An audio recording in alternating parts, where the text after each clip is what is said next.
In tonight's video, I will be sharing with you one of my personal astral projection experiences. But firstly, I would like to talk to you about the giveaway that I'm doing. I will be giving away 6 makeup products and 4 crystal items. More details about this will be in the description box below and also on my Instagram page at Magic ASMR.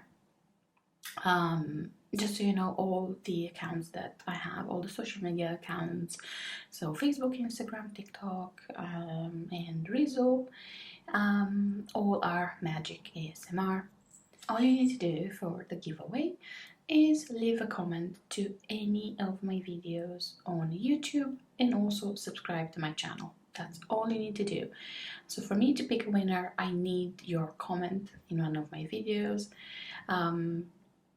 And then I will choose the winner in about 2 weeks. I think this video will be posted on the 13th of August, so I'll let you know who won on the 27th, and I will ship your goodies worldwide.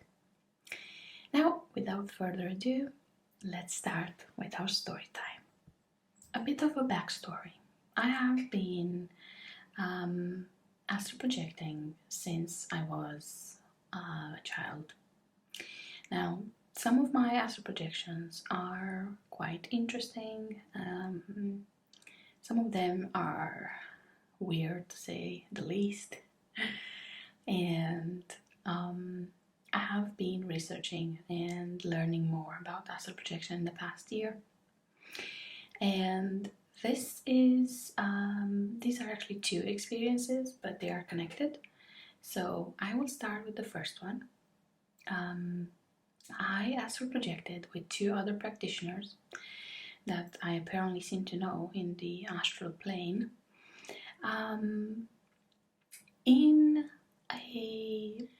in sort of a garage filled with all sorts of utensils. So I don't know, think of an item, any item that would help you do any sort of work on your house, any DIY item, any maybe a hammer, or I don't know, you name it, you could find in that garage. It was huge. It had wooden cabinets on both sides of the room and also like a wooden island on the middle. And every single one of the cabinets had items in it. Some of the doors were made of glass, so you can see inside as well. Now, we traveled there after some other adventures, which are totally unrelated, and I will not be sharing those right now.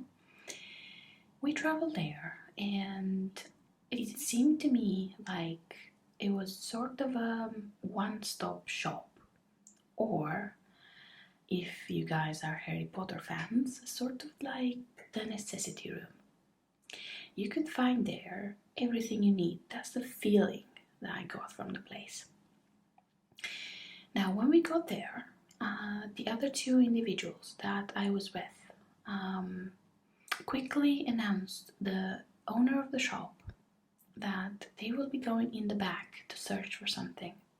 The owner of the shop was an elderly man with glasses and a brown shirt. He was sitting behind a counter and he was staring at me. He quickly glanced at the 2 individuals who said that they would be going in the back and turned his head back to me and kept staring at me. I think he wanted to know if I can be trusted. I did nothing. I was just standing there, just trying to look around, but not touching anything. After a while, I think he realized that I can be trusted, so he continued to do whatever he was doing behind the counter. And I think my alarm went off at this point. So I got pulled back into my body. And to be fair with you, I didn't pay no mind to this experience, because I had more interesting experiences over the years. And when I woke up, I just carried on with my day. Now, the interesting part is that in the next couple of weeks, some events that took place in my life left me quite confused, and I didn't know what to do. I didn't know who to talk to. I thought nothing of my encounter with this shop owner. But after hearing these devastating and confusing news, I don't know how, but during my astral projection, I found myself in the same shop. This time I looked towards the entrance and I could see clearly that outside was not on earth. Outside there was a white bridge and there was a white tall building, and both of them were made from big scales, like think dinosaur scales, but huge. I looked back at the shop. I think I was reeking of confusion and disappointment, and I was quite upset. I don't know how many of you know how communication is possible in the astral plane, but sometimes words are not necessary. Most of the communication is done telepathically. The shop owner glanced at me and said, "Oh, that bad then?" And before I could even think of an answer or even reply, he said, "Come, sit." So I took a look around again to the same shop. More interesting items were on the shelves. Some I could never pinpoint, some I could never describe or name, and some were just normal, regular objects like a pocket watch. I also saw some sort of a weird radio that was somehow modified. To me, it seems like this shop owner was a very inventive man, and who liked to tinker with different objects, and he was a bit of an inventor, if you like. So, without me saying anything, I kind of just went towards him. He pulled from one of his cabinets, he pulled a bottle of alcohol, and he took 2 glasses, and I think it was tequila, but in real life I do not like tequila, so yeah, I didn't say no. I just took the glass from him and I sat down, and I told him everything. I think I just needed to have someone listen to me, you know.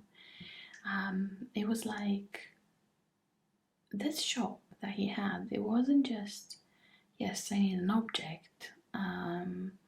It was more like, if you need, you can also have a friend. So when I woke up, I had this glowing feeling. It was so beautiful knowing that I could talk to someone, that he understood me. It was a warm feeling, like I gained a friend. And I look forward to visit him again, of course. As you may or may not know, traveling in the astral is a bit of a problem, and even experienced astral projectors have difficulties. If I ever find myself there again, I will be quite happy, to be honest. But yeah, I think that concludes our storytime episode. It was a very short one. But if you do have any ideas or suggestions or stories that happened to you or someone else, please write to me. you can contact me either via email, you can write to me on any of my social media, and I'll happily reply back to you. But yeah, I think that concludes our episode for tonight. I really hope you have a good day or night, and I will see you in my next one. Bye bye.